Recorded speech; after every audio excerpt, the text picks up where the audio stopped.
do livro Pão Nosso, capítulo 53, Em Cadeias, psicografado pelo médium Chico Xavier, através do Espírito Emmanuel. 53. Em cadeias, pelo qual sou embaixador em cadeias, para que possa falar dele livremente, como me convém falar. Paulo aos Efésios 6:20. Observamos nesta passagem o apóstolo dos gentios numa afirmativa que parece contraditória à primeira vista. Paulo alega a condição de emissário em cadeias e, simultaneamente, declara que isto ocorre para que possa servir ao Evangelho livremente, quanto convinha. O grande trabalhador dirigia-se aos companheiros de Éfeso, referindo-se à sua angustiosa situação de prisioneiro das autoridades romanas. Entretanto, por isto mesmo, em vista do difícil testemunho, trazia o espírito mais livre para o serviço que lhe competia realizar. O quadro é significativo para quantos pretendem a independência econômica financeira ou demasiada liberdade no mundo a fim de exemplificarem os ensinamentos evangélicos. Há muita gente que declara aguardar os dias da abundância material e as facilidades terrestres para atenderem ao idealismo cristão. Isto, contudo, é contrassenso. O serviço de Jesus se destina a todo lugar. Paulo, entre cadeias, se sentia mais livre na pregação da verdade.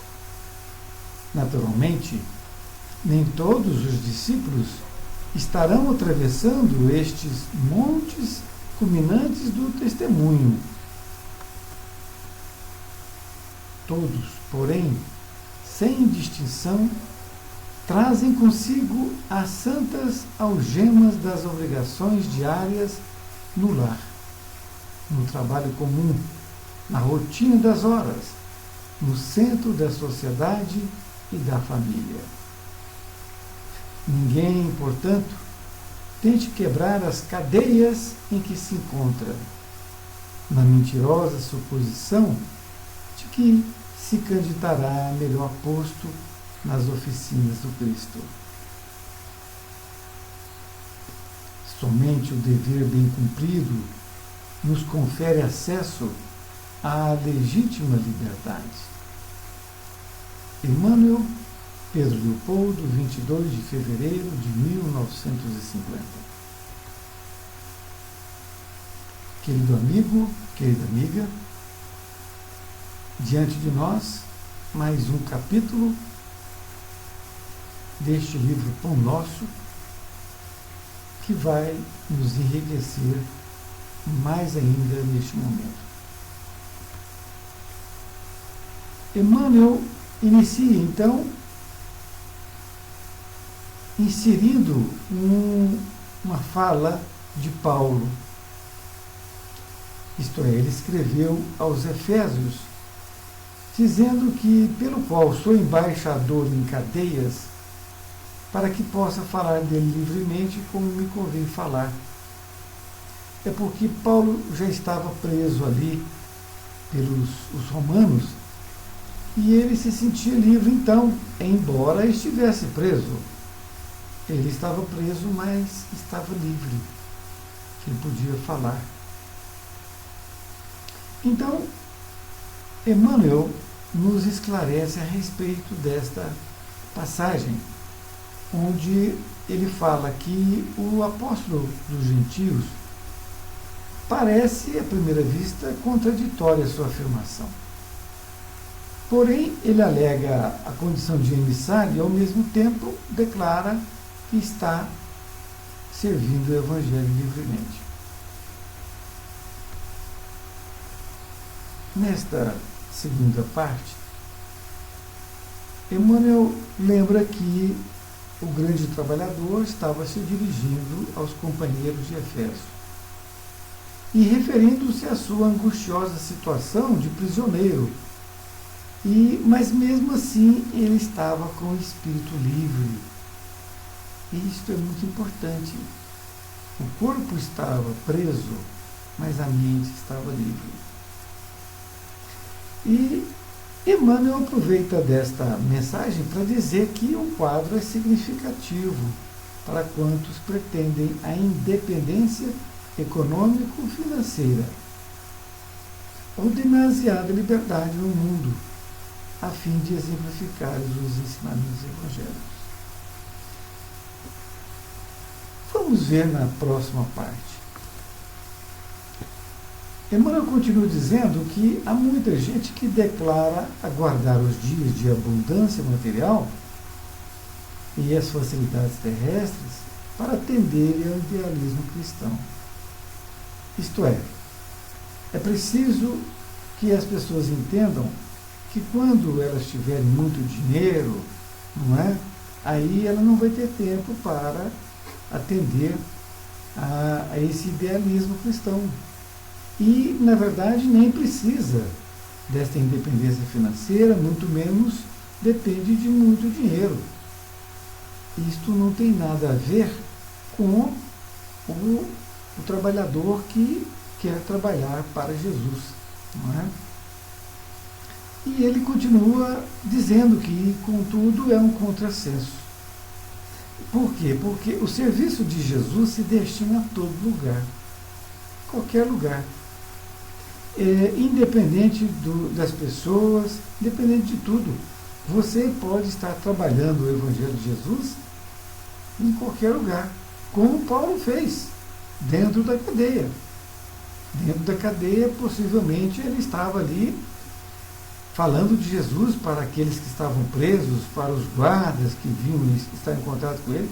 Enfim, ele não tinha mau tempo, ele estava sempre fazendo a sua divulgação. E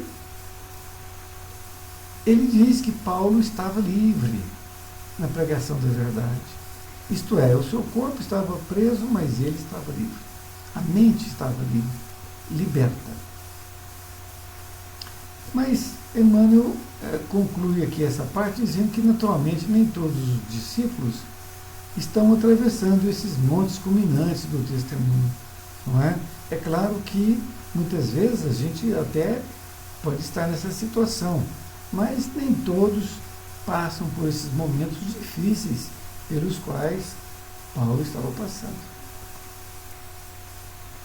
Nesta outra parte, Emmanuel continua dizendo que todos, porém sem distinção, trazem consigo as santas algemas das obrigações diárias no lar, no trabalho, na rotina, na sociedade. E é claro, porque todos nós, de certa forma, nós temos essas algemas, isto é, nós estamos presos a uma determinada forma de ser no trabalho, no lar, e, enfim, em cada local você tem que estar, de certa forma, preso, porque você tem que respeitar o outro, a sua forma de pensar, enfim. Então, por isso que você fica realmente preso. E ele diz, concluindo aqui essa parte, que ninguém, portanto, tente quebrar as cadeias em que se encontra na mentirosa suposição de que se candidatará a melhor posto nas oficinas do Cristo. Então, essa colocação é para aquelas pessoas que muitas vezes se sente preso dentro de um casamento, por exemplo, e aí justifica que não vai trabalhar para a obra do Cristo porque o seu o companheiro não deixa, ou ele faz muitas imposições, enfim. E aí a pessoa acomoda. Então, ele diz que isso não é uma justificativa. Na conclusão, Emmanuel diz: somente o dever bem cumprido nos confere acesso à legítima liberdade. É uma frase fundamental para que a gente possa refletir. Por quê? Se você está preso num relacionamento conjugal, por exemplo, não é? E você não toma nenhuma atitude para você trabalhar em prol da doutrina cristã, por exemplo, ou outra coisa qualquer, se você ficar pensando nas amarras, você vai ficar sempre preso. Estará preso o seu corpo e a sua mente. Agora, se você disser para si mesmo: não, eu estou nessa situação, eu estou nesse casamento, não é difícil, porém eu tenho a minha liberdade, preciso ter, e com essa liberdade eu vou trabalhar nesta parte. E lute para isso, para que você possa realmente trabalhar em prol do Evangelho de Jesus. Foi muito bom estar com você e espero que nós possamos nos encontrar na próxima semana. Um abraço e fiquem com Deus.